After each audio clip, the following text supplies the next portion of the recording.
일어나라 다시 빛을 발하라. 교회 설교, 교회 표 그 세 번째 시간 이어서 설교하겠습니다. 미국의 벤자민 프랭클린 하면 미국을 미국되게 했던 국부 중에서 가장 특징적인 삶을 살았던 원로 중의 원로입니다. 미국을 미국되게 했던 국부들이 여럿 있지만 그 중에서도 그를 그냥 국부라고만 하는 이유는 그가 대통령만 못했지 사실은 모든 면에서 뛰어나고 대통령 이상으로 공헌을 많이 한 분이었다. 왜 그분이 대통령을 하지 못했냐 따져보니까 워싱턴 대통령이 두 번 대통령 하고 나니까 10몇 우이신 이 벤자민 프랭클린 이미 84세가 되어서 고령이라 아마 대통령은 못하는 것으로 알고 있습니다. 여하튼 이 벤자민 프랭클린을 위키사전이라고 하는 사전에 보게 되면 이렇게 소개합니다. 벤자민 프랭클린 1706년도 1월 17일 출생하여 1790년 4월 17일 서거한 미국의 국부 중의 국부이다. 특별한 공적 지위에 오르지 않았지만 대통령은 하지 않았지만 프랑스군과의 동맹에서 중요한 역할을 했고 미국 독립에도 기여했다. 최초로 민간인 비행기 아마 열기구를 통한 비행기죠. 우리가 타고 다니는 비행기는 1900년대에 라이트 형제가 만들어냈으니까 그 이전에는 아마 그런 건 없었고 열기구를 이용한 비행기를 만들어냈고 뭐 피리침, 다초점 렌즈, 뇌파 측정기, 홀로그램 기술 하여튼 이 과학자를 방불하는 그런 것도 했고요. 어쨌든 이 사람은 1706년 1월 달에 보스턴에서 양초와 비누를 만드는 가정에 태어나서 10살 때 가정이 어려우니까 가출을 해서 학교를 그만두고 형 인쇄소에 가서 인쇄를 배우게 되고 나중에 능숙한 솜씨로 해가지고 인쇄소 차렸던 사람입니다. 17살에 결국 보스턴으로 가서 필라델피아에 이르게 되고 무일푼으로 시작한 인쇄술이 큰 기업을 이루게 되었고 1731년은 펜실베니아 대학 유명한 대학입니다만 도서관을 설립해서 도서관을 창달했고 또 1736년에는 펜실베니아 하원의원에 당선되게 되고 그 다음에 그가 나중에는 영국과의 독립전쟁이 일어났을 때는 프랑스에 가서 영국 군대를 끌어오고 외교관으로 있었고 그가 발명한 난로는 프랭클 스토브라고 지금도 쓰이고 있다는 거예요. 아까 드린 말씀대로 번개를 원리를 알아내고 피리침을 만들어내서 낙뢰의 공포를 없애게 했던 사람 그리고 민간 비행기에 대해서 손을 댔던 사람 그래서 그분을 이렇게 말합니다. 줄여 말하면 미국의 독립선언문 프랑스와의 동맹조약, 영국과의 평화조약, 미국 헌법의 모두의 서명에 있는 유일무이한 사람이다. 그래서 오늘 우리는 이 벤자민 프랭클린 하면은 조지 워싱턴 대통령, 그 다음에 제퍼슨, 그 다음에 해밀턴, 이 프랭클린 유명한 사람입니다. 그런 정도 해두고요. 오늘 얘기는 오늘 설교와 연관된 얘기입니다. 그가 어느 날 이렇게 정말로 많은 사람을 위해서 남이 하지 않는 걸 손수 발명하고 특별한 삶을 살았던 이 사람이 시민을 위해서 무슨 좋은 일을 할까 생각하다가 어느 날 자기 집 앞에 예쁜 상자를 만들어 놓고 거기다가 등 하나를 올려놓고 밤새도록 불을 켜고 시작했어요. 처음에 많은 사람들이 저게 무슨 짓인가 뭐 때문에 그러나 했지만 점점 그 등이 밝으니까 골목에 지나간 사람들이 편해졌고 넘어지는 법도 없었고 여러 가지 좋으니까 하나둘씩 하게 돼서 미국의 전역에 가로등이 생기게 됐다. 그래서 현대판 가로등의 창시자도 프랭클린이다 그런 얘기예요. 중요한 것은 나라에 가로등이 생기고 가로등 생길 때 중요한 게 아니라 빛이 있으니까 사람들이 넘어지지 아니했고 집을 찾게 되었고 누군가 도움을 받게 되었다. 너희는 세상의 빛이란 말씀입니다. 신년석 벽도 오늘 우리가 부흥이도 눈앞에 두고 살리는 설교는 내용은 이렇습니다. 과거에 연연하지 말자. 제가 어제도 그제도 여러 가지 책을 보고 공부하는 가운데 깜짝 놀란 걸 발견했어요. 1889년이라는 해가 굉장히 중요한데 독일이 통일이 되게 되고 페레스트로이카가 생겨가지고 동구권이 해계하고 이렇게 다시 넘어오게 되고 러시아의 혁명이 생기게 되어서 이러한 빛이 생기게 됐는데 왜 그러느냐? 놀랍게도 1988년 우리나라에 올림픽 대회가 있었을 때 그것을 보고 한 사람들이 불과 수십 년 전에는 완전히 잿더미가 없던 이 나라가 즉 잘 사는 것은 자유주의로 돌아섰기 때문에 그렇다. 공산주의로 살던 나라는 잘 살아도 나중에 다 피폐됐는데 저렇게 망가지고 전 세계에서 가장 못 살던 나라가 잘 살게 되니까 저것은 완전히 민주주의 덕이다. 그래서 사람들이 하나 둘 동구권이 회귀하기 시작했다는 거예요. 오늘 우리는 거꾸로 오늘날 전 세계가 우리나라에 지금 용산에 있는 대통령 관저에 밀려들고 대통령이 질질 끌려가는 모습을 볼까 싶어서 지금 그러고 있습니다만 너무나 안타까운 일입니다만 사실은 뭐냐 우리나라가 빛이 띄었다는 거예요. 문제는 오늘 우리가 과거에 연연하거나 실패했거나 모자랐다고 낙심하지 말고 주님을 바라보고 다시 일어나 빛을 발해야 된다는 이야기입니다. 일어나라 빛을 발한다는 이 말씀을 중심으로 해서 오늘 주님이 하셨던 이 말씀을 중심으로 해서 몇 가지 우리가 한번 생각해 보겠습니다. 첫째로 이 본문 말씀 주님이 하신 말씀 속에 우리가 느끼는 건 뭐냐면 빛이 세상의 근원이고 근본이었다.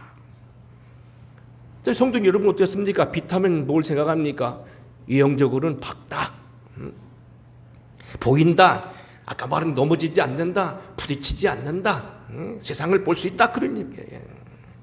내면적으로 정신적으로 말하면 이것은 더 고상하게 말하면 소위 철학적으로 말하면 뭡니까? 생명이다, 살리는 것이다 이렇게 말한다는 겁니다.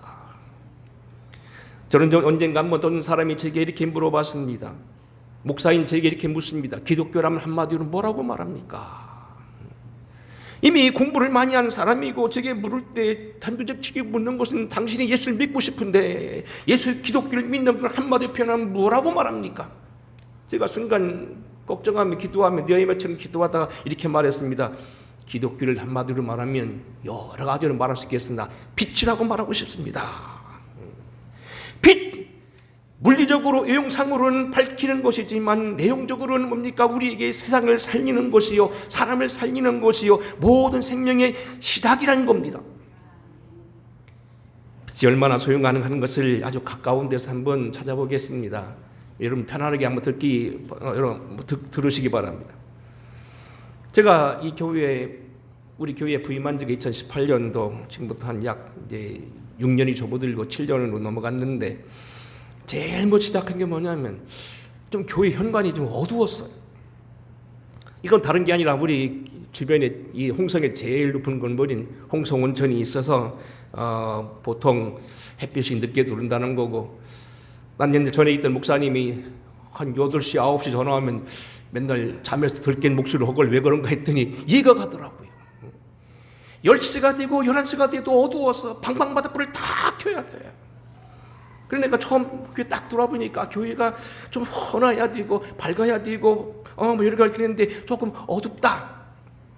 그러네 착하는 게 뭐냐면 여기다가 꽃을 키워야 되겠다. 그래서 저와 집사람이 다육이 키우는 집 이런 데 다녀가면서 꽃을 사들이기 시작하는데 어떤 건 20만 원, 30만 원짜리 비싼 거 크고 작은 걸 많은 걸 키웠습니다. 열심히 키웠습니다. 저는 한번 옛날 그렇게 꽃을 화분까지 키워서 방에 들여본 적은 거의 없었습니다. 근데 어쨌든 잘 피는데요. 조금 지나가면 문제가 생겨 자꾸 죽는 거예요. 물을 줘보기도 하고 안 줘보기도 하고 거름을 줘보기도 하고 이래기도 하고 별짓 다 해보고 이렇게도 하고 저렇게 해보는데 자꾸 죽어가는 거예요.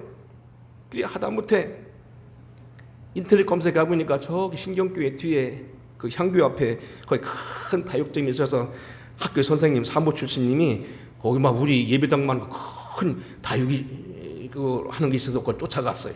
그때 이분이 저하고 몇 번 얘기했더니 일부러 우리 교회로 와봤대요. 그리고 저희가 한 얘기예요. 목사님 거기는 어쩔 수 없대요. 빛이 들어오지 않아서 다육이는 다 죽게 돼 있습니다. 다육이를 키려면요 제일 중요한 게 뭐냐면 수분도 수분이지만 빛이라는 건데 거기는 빛이 들어오지 않아서 죽습니다 그러는 거예요. 그래서 제가 도대체 얼마나 다른 데하고 차이 나나 봤더니요 요즘 나가다 보셔봐요. 아마 요즘 겨울에 저 바깥에 나가면요 오후 3시나 돼야 저 끝자락에 그때 햇빛이 들어옵니다. 빛의 영향이었다는 거예요.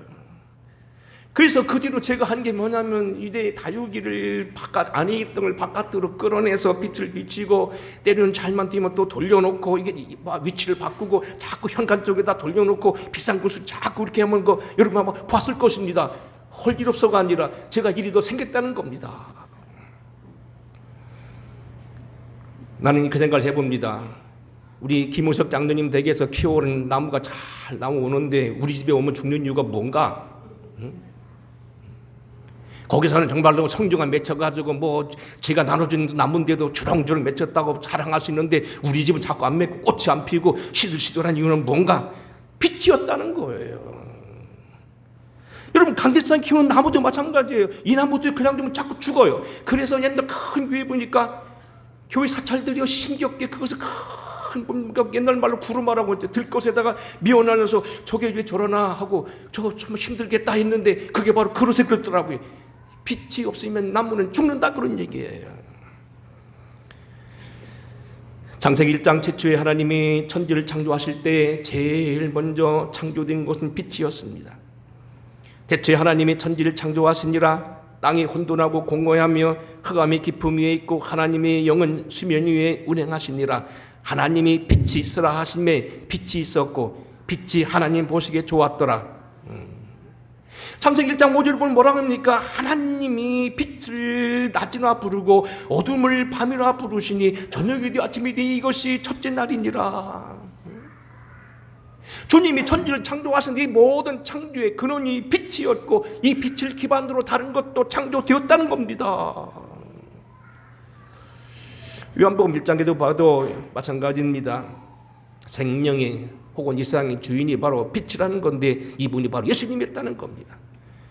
그 안에 생명이 있었나니 생명은 사람들의 빛이라. 빛이 어둠의 빛이 돼 어둠이 깨닫지 못하더라. 참빛 곧 세상에 와서 각 사람에게 비치는 빛이 있었나니 그가 세상에 계셨으며 세상은 그로 말미암아 지은 바 되었으되 세상이 그를 알지 못하였고 자기 땅에 오매 자기 백성이 영접지 아니했더라. 하나님의 로고스 하나님의 제2의 본체이신 예수 그리스도를요 생명의 모체요 그 안에 빛이 있었던 예수님 하나님을 말하고 있고요. 하나님이 같이 계셨고 그분이 자신이 하나님이었는데 일단 존재는 뭡니까? 빛이었다는 겁니다. 제 기억으로는 과학자들의 말에 이르면 그렇습니다. 만일 우리 지구가 있는데 태양이 없어진다면 어떡할까요? 물론 여름에도 보면 때로는 장마가 들어오면 빛이 안 비칩니다만 그런 것 말고요. 해 자체가 없어지면 어떻게 되느냐? 불과 몇 시간이면 우리나라는 제 기억으로는 12m의 얼음으로 전 세계가 덮인다는 겁니다. 빛이 비춰와서 그래도 오늘 여기 이만하고 겨울에도 그런 거지 태양 자체가 없으면 금방 몇 시간 내에 12m의 두께로 얼음이 덮이게 된다는 겁니다. 빛은 그 외에도 단순히 생명뿐만 아니고 힘이 되고 에너지가 됩니다. 이걸 잘 알고 있는 말라기서는 이렇게 말합니다. 4장입니다. 내 이름을 경외하는 너희여 공의로운 해가 떠올라서 치료하는 광선을 비치리니 너희가 나가서 애양간에 나온 송아지같이 때리라. 만군의 여호와가 이루노라. 보라 용광 노풀같이 날이 이르리니 교만한 자와 악한 자를 행하는 자는 다 지푸라기 같을 것이라. 그의 이르는 날이 그들은 살라 그 뿌리와 가지를 남기지 아니할 것이다 그랬습니다. 치료하는 광선, 치료하는 빛으로 이것이 오늘 용광로같이 타게 되어서 모든 걸 태우는 그런 것들이 영적 치료까지 자연적인 치료까지 하게 된다는 겁니다. 교우들 가운데 때로는 무슨 속에 담석이 들었다든지 간속에 들었다 해가 치료하는 거 보면 그런 얘기더라고요. 뇌기로 치료했다는 소리 들었습니다. 텔레비전 보게 되면 큰 회사에서 포항제철 가도 보면 어떻게 되면 큰 강판을 자를 때도 봅니까 20cm, 30cm 빛으로 자릅니다. 톱 안 됩니다. 빛으로 가면 레이저로 가면 잘라지기도 있습니다. 고도의 빛이 가면 잘라집니다. 몸 안에 들어넣는 불순물 이런 것들 다 지금 이렇게 수술하고요. 요즘에는 이렇게 나오더라고요. 한번 신문에 보니까 공중에 떠있는 비행물체가 수만 개인데 요즘에는 공중전이 벌어지게 되는데 앞으로 때가 되면은 핵실험 위성들이 올라가서 하늘에 떠다니는 빛을 그걸 다 파괴시켜서 어느 날 갑자기 통신이 두절되고 차가 가다가 레이저 그 뭐죠? 앞에 있는 뭐라고 그러지? 그 앞에 보는 거. 내비게이션이 다 정지될 거라는 겁니다. 전화가 불통된다는 겁니다. 잘 달려가던 기관차가 서게 될 거라는 겁니다. 은행의 컴퓨터가 서게 될 거라는 겁니다. 어쨌든 이 모든 것들이 오늘날은 빛이 힘이 된다 그런 얘기. 감사한 건 이 모든 것이 성경이 이미 다 알고 있었다는 얘기고, 빛이 모든 생명이요 에너지요 능력이 있다는 걸 알고 있었다. 여호와를 경외하는 너희에게 공의로운 해가 떠오라서 치료하는 광선을 비친다. 우주의 모든 만물이 빛으로 시작됐다는 겁니다. 그러니까 오늘 우리는 여기 말씀해 보게 되면 주님이 당신을 빛이라고 하셨습니다. 태초에 말씀이 계셨다는 말씀, 아까 말씀했죠. 이 빛이 참빛이요 세상에 비쳤다고 말하며 만물이 깨닫지 못했다고 얘기했고, 그 안에 생명이 있단 말했는데, 이 빛이 참빛 곧 주님이요 영접하지 않았지만 빛이다. 이 빛이 곧 하나님이었다고 말씀했어요. 요한복음 8장 12절에 보게 되면 당신을 언급하기를 말씀 그대로 세상의 빛이라고 말했습니다. 예수께서 또 말씀하시되 나는 세상의 빛이니 나를 따르는 자는 어둠에 다니지 아니하고 생명의 빛을 얻으리라. 나는 세상의 빛이니 나를 따르는 자는 어둠에 다니지 아니하고 생명의 빛을 얻으리라. 소두에 말하는 플랭크린 같은 경우는요, 학교를 많이 공부하지 못했습니다. 하지만 저가 예수를 잘 믿고 기도하는 사람이었습니다.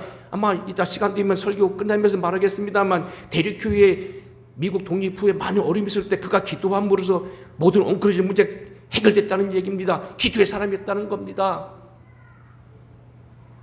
우리가 알고 있는 세상의 많은 인물들 가운데서 참 어려운 환경, 어둠의 환경, 죽을 수밖에 없는 환경, 가정적인 문제가 있었지만 주님을 믿고 승리한 사람들은 많았다. 나는 세상의 빛이라는 겁니다. 마태는 이미 우리가 공부한 대로 이 땅에 예수께서 태어나셨을 때 예수께서 큰 빛이 되심을 이사야서를 그대로 인용하고 있습니다. 나사렛을 떠나 스불론과 납달리 지경에 있는 가버나움에 가서 사시니 이는 선지자 이사야를 통하여 하신 말씀을 이루려 하심이라. 일러스되 스불론 땅과 납달리 땅과 요단강 저편 해변길과 이방의 갈릴리여, 흑암에 앉은 백성이 큰 빛을 보았고 사망의 땅과 그늘에 앉은 자들이 빛이 비치었도다. 흑암에 앉았던 오늘 우리들, 하나님을 몰랐던 오늘 우리들, 제 가운데 시들었던 오늘 우리들에게 주님이 빛이 되어서 저들이 큰 빛이 되었고 사망의 그들에게 빛이 비쳐 살아났다는 얘기입니다. 빛이 없으면 죽었는데 다시 비쳐 살아났다는 얘기입니다. 요한복음 10장에 보게 되면 11장에 나사로를 살려내지요. 죽은 지 나흘 되는 냄새나는 나사로를 살려냈을 때 그때 바로 주님 이렇게 설교합니다. 너는 어찌하여 인자가 들려야 하리나 이 인자가 누구냐. 예수께서 이르시되 아직 잠시 동안 빛이 있는 중에 빛이 있는 동안에 다녀 어둠에 잡히지 않게 하라. 어둠에 자는 자는 그 가는 것을 알지 못하느니라. 너에게 아직 빛이 있을 동안에 빛을 믿으라. 그리하면 빛의 아들이 되리라. 예수께서 이 말씀을 하시고 그들을 떠나가 숨으시니라. 아직 빛이 있을 때에 빛을 믿으라. 내가 빛이란 얘기입니다.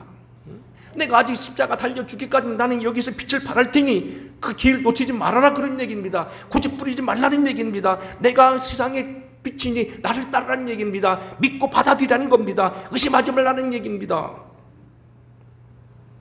요한일서와 야고보서에 보게 되면 직접적으로 당신이 하나님을 빛이라고 가르쳐 줍니다. 요한일서 1장 5절입니다. 우리가 그에게서 듣고 너에게 전한 소식은 이것이니 곧 하나님은 빛이시라. 그에게는 어둠이 조금도 없으시느니라.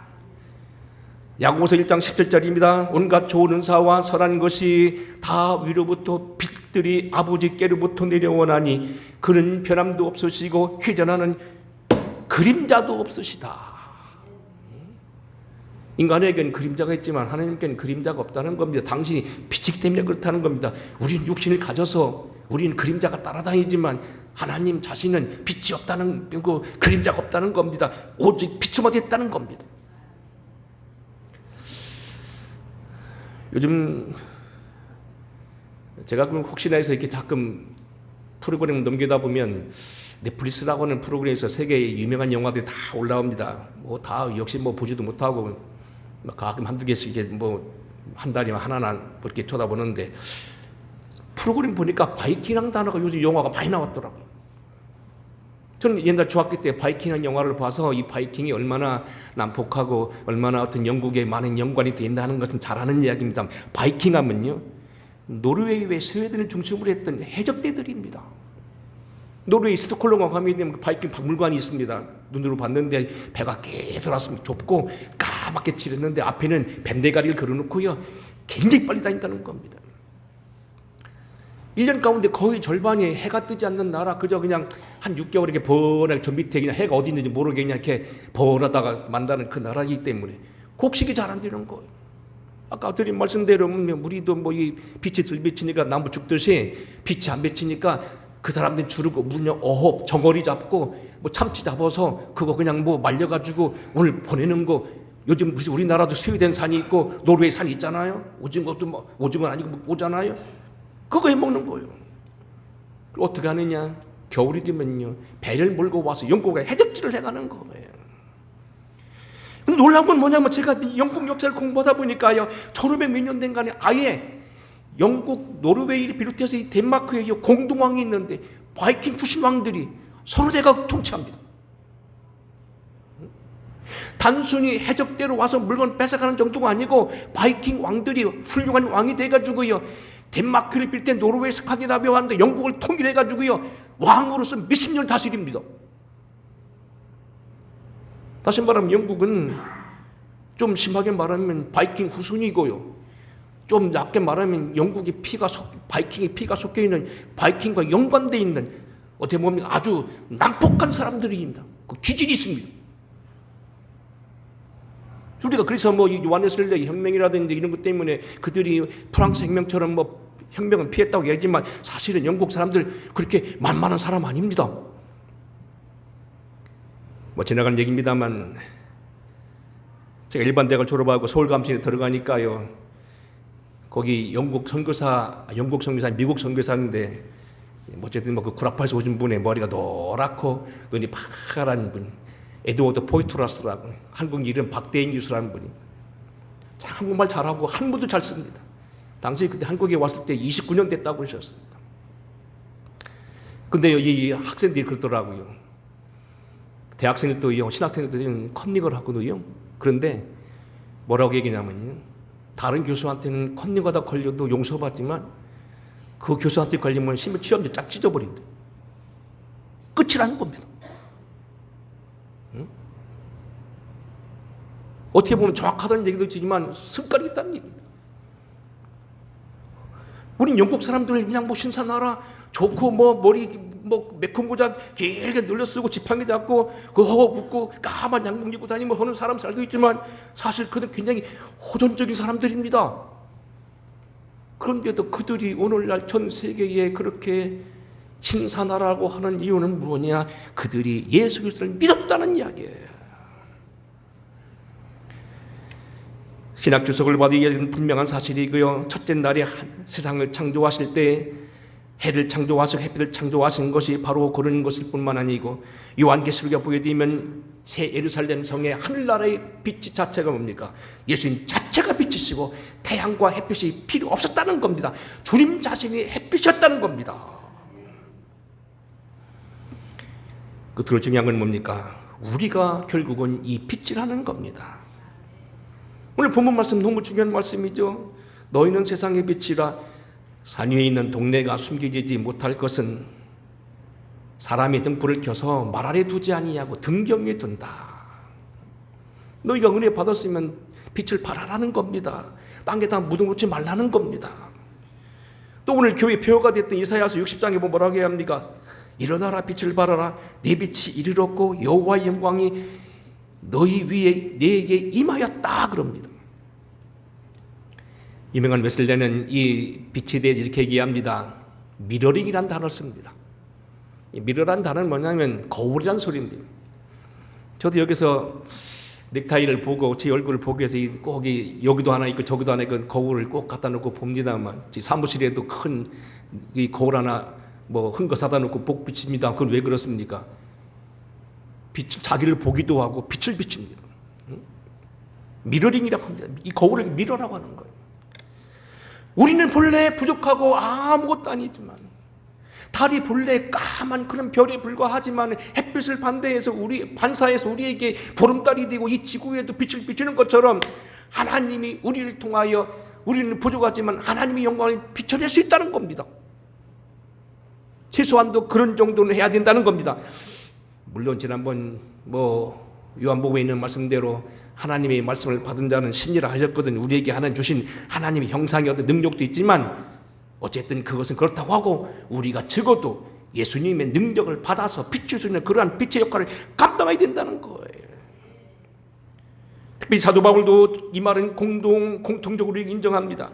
형제들아, 너희는 어둠에 있지 아니하며 그날이 도적같이 너희에게 임하지 못하리니 너희는 빛의 아들이요 낮의 아들이라. 우리가 밤이나 어둠에 속하지 아니하나니 그러므로 우리는 다른 일과 같이 자지 말고 오직 깨어 정신을 차릴지니라.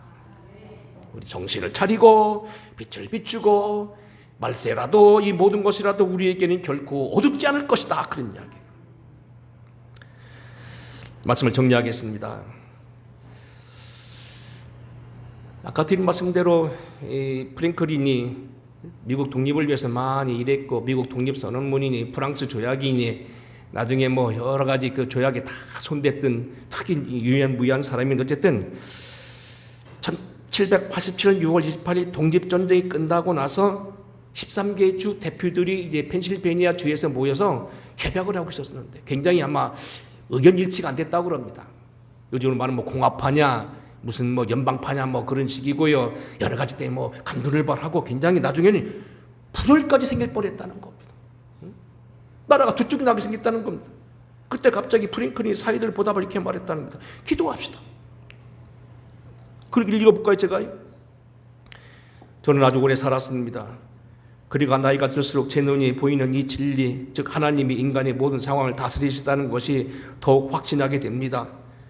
하나님이 허락하지 않으시면 참새 한 마리도 땅에 떨어질 수 없다면 이 제국이 하나님의 도움 없이 일어날 수 있겠습니까? 이때까지 우리는 여호와께서 세우지 아니하시면 세우는 자의 수고가 헛되다는 성경 말씀을 확실히 믿었습니다. 그러기에 저는 하나님께서 이 회의를 도우시고 복 주시기를 구하는 기도를 매일 아침 회의 시작 전에 할 것을 요청하는 바입니다. 우리가 다투고 싸울머니까 할 게 아니고 기도하자는 겁니다. 그러면 그동안 우리나라가 기도를 이겨왔는데 왜 여기서는 기도 안 하냐는 겁니다. 여기서 기도하자는 겁니다.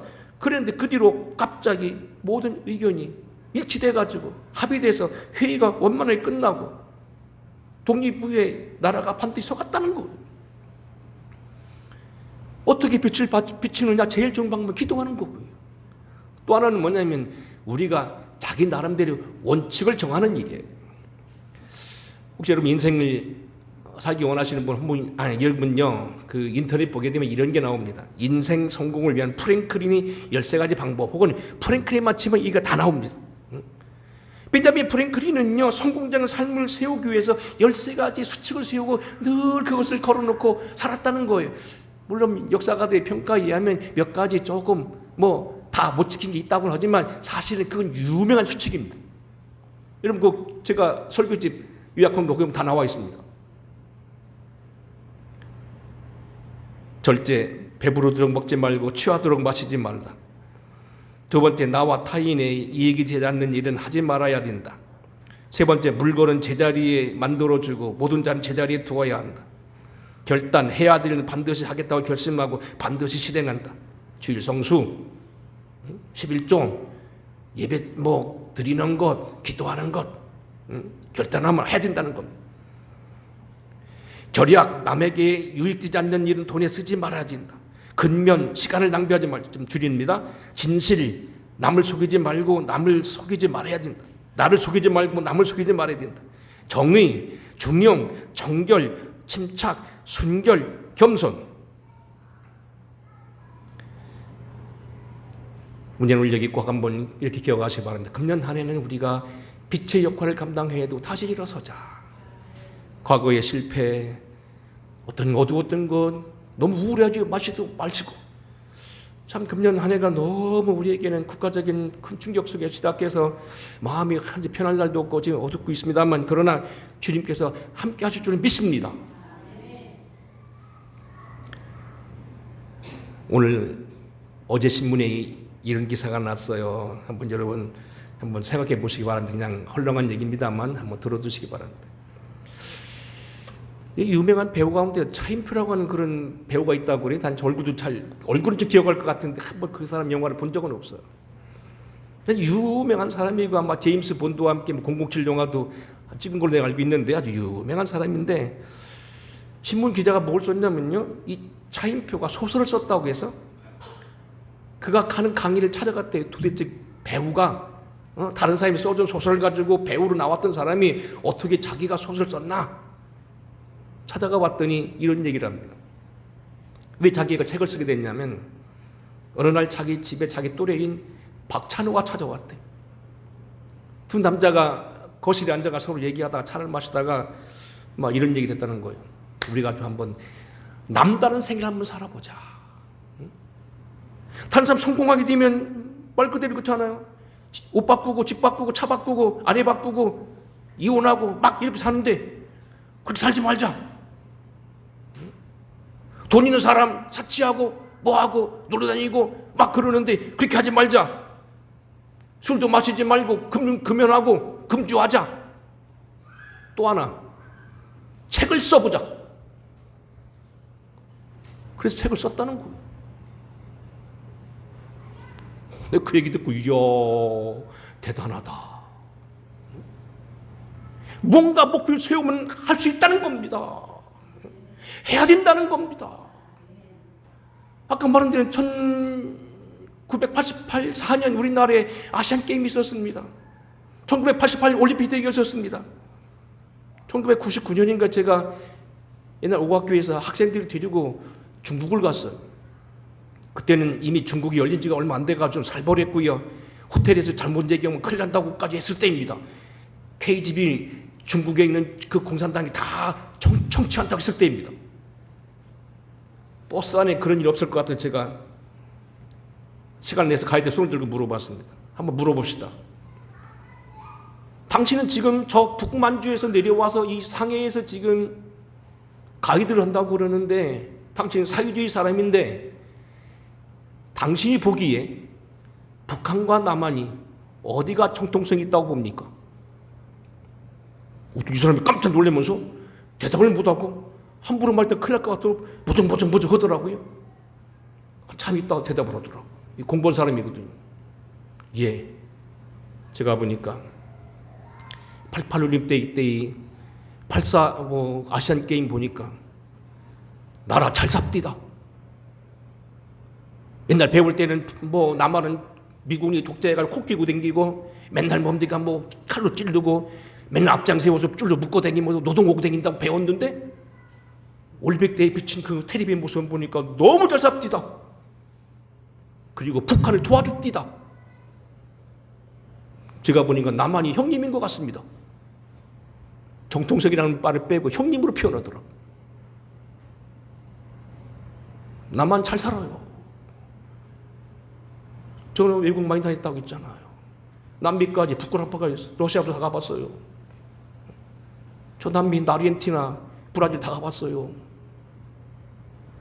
우리나라 같이 잘 먹는 나라가 어디 있습니까? 우리 몸 공짜같이 여러분들 병원 가면 1,000원만 내면 되잖아요. 그런 나라 같이 세상에 어디 있습니까? 일본도 그러니까 못합니다. 이란에도 30만 원씩 돈 주잖아요. 기초연금 들으면 70만 원씩 준다며요. 장애인이면 또 나온다며요. 그런 나라가 지금 어디 있습니까? 이제는 우리는 빛을 발해야 될 때고요. 더 이상 끌어내리고 허점 잡고 붙잡고 늘어지고 대통령을 오랏줄로 묶고 가는 모습을 세상에 보여줄 나라는 아니라는 겁니다.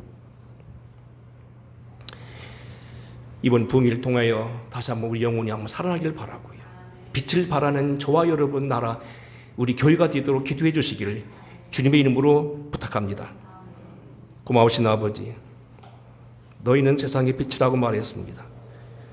사람이 등불을 켜면 말 아래 두지 아니하고 등경 위에 두어 집안 모든 사람에게 비치게 된다고 말하고 너희 빛이 세상 사람 가운데 비쳐 너희 착한 행실을 보고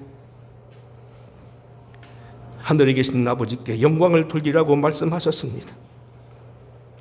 우리나라 기억하여 주시고 대한민국 기억해 주시고 대통령과 모든 유정자들 정신 차리게 하여 주시고 국회의원들 자리에 찾게 하여 주시옵시고 빛을 발하기 위해 다시 한번 과거에 매이지 않는 우리 되게 하옵소서. 예수님 거룩하신 이름 받들어 간절히 축복하고 기도하옵나이다. 아멘.